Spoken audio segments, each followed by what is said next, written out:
Hey everyone, thanks for joining me today. So, you know that change is hard. We've talked about change. Anyone who's ever just lived a life knows that change can be difficult.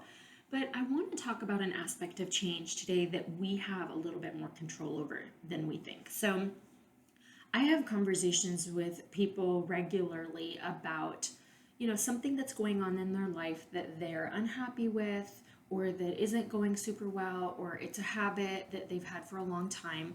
But we spend time talking about why it is the way that it is and what we can do about it. But what I found is that a lot of people are attached to the reasons that they are stuck in a situation or the reasons that they have a habit.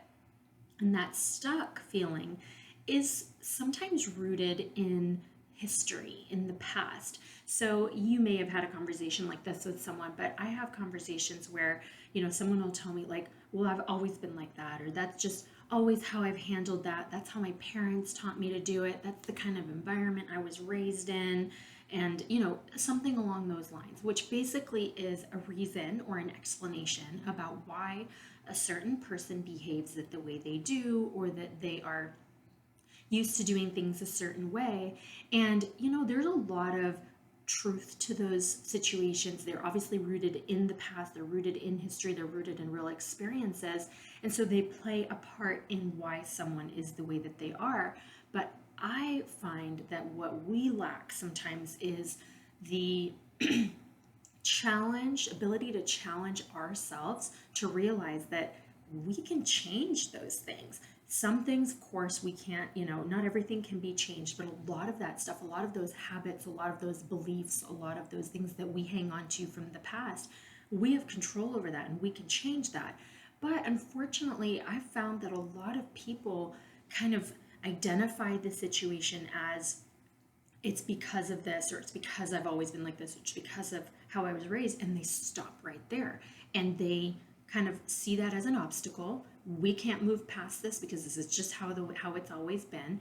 And so then that becomes a roadblock to whatever change that person wants to accomplish. And typically it's someone else wants you to change something, and that is how you present the reason why you can't change. So, for example, in a couple, in a relationship, I've had conversations with people where, one person is telling the other person, hey, when you do this, that's really upsetting, or, you are super regimented about a certain thing and it makes the rest of us walk on eggshells, and you always handle this a certain way and we don't like it. And that person who's being called out sometimes will kind of get stuck in that mindset of, well, that's just how it's always been, and that's how my dad raised me, and that's just how I'm going to do it. And that sucks because it's causing a problem in your life in some capacity, right? In the relationships that you're in, or in just something that you're trying to do, and you're not progressing, you're not changing. And so it's kind of a fine line between between a reason that I am this way, and an excuse, right? And usually, if you call someone out for that, they're going to be really upset and defensive because no one wants to be told that they're using something as an excuse. They don't want to be made to feel like they're not trying hard enough or that they're not making an effort. But the reality is, we all know someone like that. I've had to work on stuff in my life that I've just done a certain way out of habit, and it never occurred to me that maybe changing the way I did it or changing my perspective or my belief about it could then cause an improvement or a change for the better in the thing I'm doing or in my life in some way. And so I want you to kind of think about, what are some things in your life that you are a little bit set in your ways on. And it can be something that's very obvious to you, or it can be something that you really don't think is a big deal, but maybe other people have pointed it out to you. Are there people in your family who think that the way you communicate is not great, or the way you handle your anger is not great, or the way that you manage your stress is not great? And if there is something there that other people point out to you, yeah, not everything that everyone points out to you is accurate, but you should probably spend a few minutes at least contemplating if it's accurate, just reflecting on it and seeing if there's some truth to it. And typically speaking, if the people closest to you, the people that you live with, that you share a home with, if they have a recurring complaint or criticism of a way that you handle certain situations, you probably need to sit and have a conversation about it and not just get defensive and shut it down. And if you are being told or it's being brought to your attention that the way that you handle something is causing stress or anxiety or pushing other family members away because you're unapproachable, you want to really consider what they're saying and just think about it and look at it. So I've had a couple of situations recently where clients have talked to me about other people in their lives who are so set in their ways, whether it's a parent who always gets mad about certain behaviors, or when they get mad at work they come home and they're just grumpy, or I had someone tell me that a kind of a figure of authority over this kid was handling a situation a certain way. It was like a teacher coach type situation, and they were really, really firm on the kids and really just kind of aggressive verbally. And when confronted about it, the excuse was, well, that's just how I coach, that's just how I teach, that's how my family member before me did it that used to coach my team, that's just how it works. Well, when members of your team or your students are really, really affected negatively, they're hurt by it, they're intimidated by you, they're scared of you, you're not really able to teach them because they fear you, you're probably doing something wrong. So just because it's been the way that you've always done it doesn't mean it's the right way. And that's difficult for a lot of people. We get really set in the way we're doing something and we don't want to be challenged about it. But at what point do you have to acknowledge that you might be wrong? And you have to take accountability for the fact that you have to change the way you're doing something. So in relationships, if you're that person who doesn't want to change because that's just how you were raised, or the home you grew up in, the parents yelled at each other and that's just how you communicate your frustration, that's not a good thing. I mean, how did that work out for you? Obviously it affected you in a way, it was negative, and now you developed this bad habit just the same way as your parents did. It didn't go very well, so why pass that on to your kid? Why make that the environment that you provide for your children? That's not great, right? So this can be applied to all kinds of relationships, all kinds of interactions with people, and it really comes down to accountability, taking ownership, being willing to change the way that you do things, being willing to take just to not be defensive when you know that there's something that you're doing that isn't healthy, it's not conducive to positive relationships. And if that's something that you can do, then you would be able to drastically improve the way that you interact with other people and the way that people see you. And so, again, there are some people who are going to give you feedback and it's not great feedback, but I'm talking about listening to the people that know you best, that are closest to you, that interact with you on a regular basis. I want you to listen to that. And it's sad because there are a lot of people that are not willing to take advice or guidance from the people that know them best or the people that they interact with best, because sometimes there's a pride piece to that, especially if it's being pointed out by our children, right? So a lot of the parents that I work with who struggle with this, not every parent struggles with this, but there are parents who struggle with this. If the kid is the one that's struggling and feeling like they can't talk to their parent, or their parent's unapproachable, or their parent's mad a lot, if the kid is the one that's trying to communicate that to the parent and the parent gets mad or feels defensive because their kid is expressing this feeling, that's sad. That's not okay. Your kid isn't saying this because it's fun. Like, it takes a lot of courage for a child to tell a parent, hey, that hurt my feelings, or when you yelled at me, it scared me, or when you said that to me, it made me feel bad about myself. That takes a lot of confidence.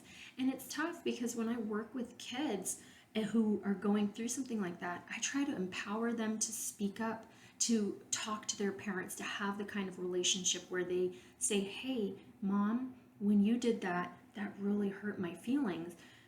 I want kids to learn how to express themselves emotionally. I want kids to learn how to understand what they feel, use appropriate words, and learn to communicate. But then when I encourage them to do that and they go to that parent and that parent shuts that down or is not willing to accept that maybe they're wrong or that they've done something to hurt their kid, then that's what does that communicate to the child? It communicates that the child's feelings don't matter, that the child is wrong, and that the parent is always right no matter what, and that the kid just needs to accept that this is how life is going to be. And then what that does is that makes that kid internalize their feelings, shut down more, isolate in the home, not want to hang out with their family, and then just, it breeds the next generation of kids who don't know how to talk about their feelings, which turn into adults that don't know how to talk about their feelings, which then turns into people who struggle in relationships,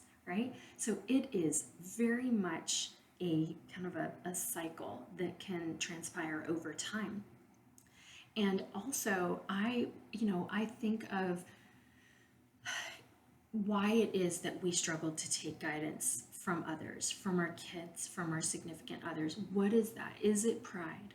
Or is it fear that I don't know how to change? And if I try to change and I don't do a good job, then I'm gonna, hurt my family even more. But I think a lot of it is just a struggle with self awareness. People, I don't know, it's like this inability to see outside of ourselves sometimes, inability to see that just because I think what I'm doing is right doesn't mean that it's actually right, that just because my feelings don't get hurt by a certain behavior doesn't mean other people's feelings don't get hurt. But I also know people who operate on a very, very double standard where they wouldn't stand for someone to talk to them a certain way, but they have no problem talking to others that way. That's a problem. And I would love to give everyone credit and say, like, oh, but once it's pointed out to them, they'll work on it. But the reality is that's not always the case. People will joke around and say, well, I'm set in my ways, I'm not going to change. I just don't buy that. Like, okay, if you're 87 and you have Alzheimer's, all right, you're probably not going to change your way. But short of that, everyone has the ability to change. Everyone has the ability to work on it. Whether you choose to, follow through and implement all the steps that it takes to change, that's up to you. But everyone has the ability. Now, sometimes that is something that you can do alone just by being self-aware and really working on it. And sometimes that's something you need to do with the help of a professional, and you need counseling. You might just need a few sessions. You may need ongoing counseling. If there is something in your, brain functioning that prevents you from being super aware, or that if you struggle with understanding social cues or reading social situations because of one thing or another, you may be the kind of person that needs support in that for, throughout your life. Doesn't mean you have to go to counseling every week for the rest of your life, but you may need to check in with a therapist when there is a situation that comes up that you don't handle well, that the people in your family think that you need to work on because it's causing problems or damaging relationships. So you should never be too proud to try to change. And the reality is, if you are a living human being and you are living your life every day, then your life is changing every day. Just by nature, the seasons change, your children's age changes, the responsibilities of your job change, your financial situation changes for better or worse. Your, everything that we do just by nature of growing up and our age changing over time, one day to the next, that brings change in life, health, wellness, all of that. So if all the things in our lives are changing just on a natural basis, then we also have to change the way that we behave and the way we do things, sometimes the way we think, sometimes the things we believe. It just comes with the territory of growth. But what happens is that a lot of people, they're in a life that's changing, but they're not moving along with that change.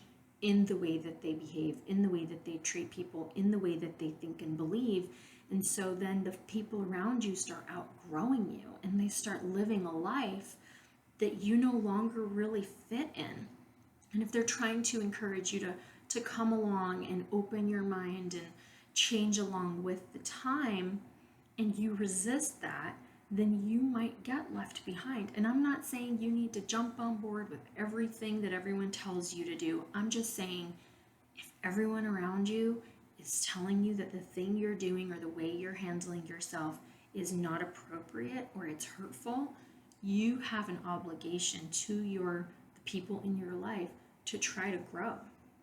And that looks different for every person, but you have to try to grow in some way. So if your kid is scared of you, scared to talk to you, it's not a good thing. And I know some parents who think that's a great thing. They think that, having their kids be scared of them means that their kids respect them. Your kid can respect you and not be scared of you. In fact, your kid should not be scared of you in order to respect you. They need to respect your authority and respect the fact that you are the parent and you can give them rules and consequences. But fearing you is very different, because if your kid fears you, they're not going to be honest with you. They're not going to come to you when they need help. And you're going to be on the outside of the real things that happen in your child's life as they get older, because you're not going to be a trusted person to let into the inside, the inner workings of whatever's going on. So you have to decide, what kind of person are you in relationships? What kind of person do you want to be in relationships? And is there something that needs to change to get you from who you are to who you want to be in a relationship? And this needs to be something that you and only you can work on. Other people can point things out to you, bring your attention to it, but you're the only one that has to do the work. And so the key here is that if there's anything that you find yourself saying, well, that's just how I've always done it, that's your cue to question it. That's your cue to think about it. Because even the most simple things, like I might always park my car a certain way, but if now all of a sudden there's an obstacle that's unexpected, there's a hole in my driveway or some obstacle, well, I'm going to have to modify the way I park my car because now I have an obstacle to work around. That's such a simple, silly example, but it's the same thing. If you have a 4-year-old, you're going to interact with that 4-year-old very differently than you're going to interact with your 15-year-old. Or if that 4-year-old grows into the 15-year-old, you can't treat your kids the same way for their entire life. You can't discipline them the same way their entire life. You have to adapt and change and go with the times and with the changes, right? So if you're the kind of person that finds yourself hiding behind some of those set in your ways thoughts, that's how I've always done it, that's how my parents raised me, it's not enough. I'm going to challenge you to think about it, to question it, and maybe at the end of the day, the result is, you know what, that is still the best way for me to do it. Great. Stick to it. As long as the people involved also agree, right? So if you handle things a certain way and every time you handle that, your wife cries herself to sleep because of how disrespectful you were to her, then obviously you're not looking at it the right way. You probably need to get an outside perspective, get some counseling.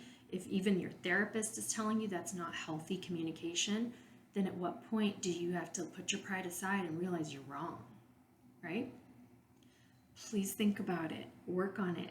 Growth is uncomfortable, change is uncomfortable sometimes, but when we push through that part and we go through all the discomfort, the other side of that is change for the better. It's improvement. It's, more happiness, more satisfaction with life, more fulfillment. It doesn't mean that there aren't obstacles that will come up along the way even after that, but the baseline becomes better. The way you feel about yourself improves. The way your family feels about you, the way you feel about your family, those things get better when we are in a constant state of intentional growth and improvement.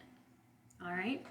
So I hope this helps you kind of think about your role in change and in growing and how much control you actually do have over improving situations. And I hope you have a good rest of your week. Bye.